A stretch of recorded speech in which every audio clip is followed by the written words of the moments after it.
I'll tell you something about age, an example about age, because where I come from is that inclusion and diversity is the domain of let's make the world a nicer place.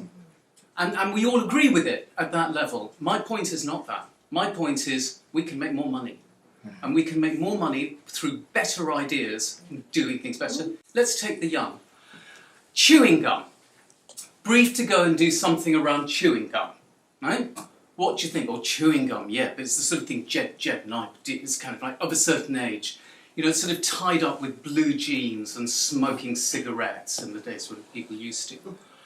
And so you have a chewing gum company that comes to you and says, our sales are dying. But we don't believe this because young people are they're still being cool, they're still being groovy. And then you start looking at the young on their own terms. And you start realizing that the real hunger is not tribal belonging in the way that it might have been when I was young. Actually, it's belonging to anyone. Because in a very disconnected social media world, but hang on, your pixel's on my screen and I'm claiming you're my best friend and now you've blocked me. So chewing gum, do you suddenly start moving away from the idea of blue jeans and rock and roll and actually become something about sharing? What a great way to break a conversation. Do you go so far, if you're a courageous advertiser, as to do a little cut line down the middle of the strip? And on one side, it says you, and on one side, it says me. And so you totally transform it based on insight that you've got from a group that you would think of as being diverse. I'll tell you somewhere that hasn't got it right, and I want it to get it right. I've got lots of stories, by the way, about how listening to diversity gives you better product development, it gives you better sales, and that's not just because you've targeted a specific group of people. It actually gives you ideas then to play out in much bigger places than that. Right, I'm going to describe something, and I want you to tell me what I'm describing, okay?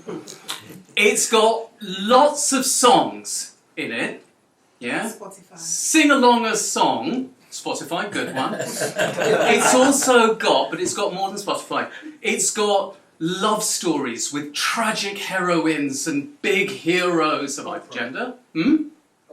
Opera. Really interesting. So it could be opera, yeah? Sing along of songs, lots of lovely love stories in there. Something that's going to make you cry afterwards and during. I want to stick with what Mark said, because if I had described that to my family, they would go, son, that's a Bollywood film.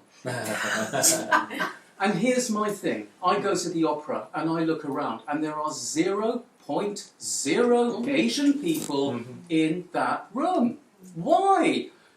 Because they do masses of outreach programs. Oh, we've got to talk to the Asian community. Let's get the Asians in. Should we translate it into Bengali or Punjabi? And they are being so banal about how to deal with inclusion and diversity. Actually, it's find brilliant cultural entry points. And actually, those brilliant cultural entry points into opera would be great songs, love stories, showbiz, lots of glitz, and a fantastic night out. Now, anybody who loves Bollywood is going to go for something like that. So, I'm also a great believer in there is massive opportunity out there if we start to lower the stereotypes, get beneath the surface, and start thinking about what actually determines a culture. So, I think it's the world of opportunity, and that's why it's particularly exciting to be here. Because we're not sitting in a pressure group, and we're not sitting in an NGO or a charity. We're sitting as an advertising agency.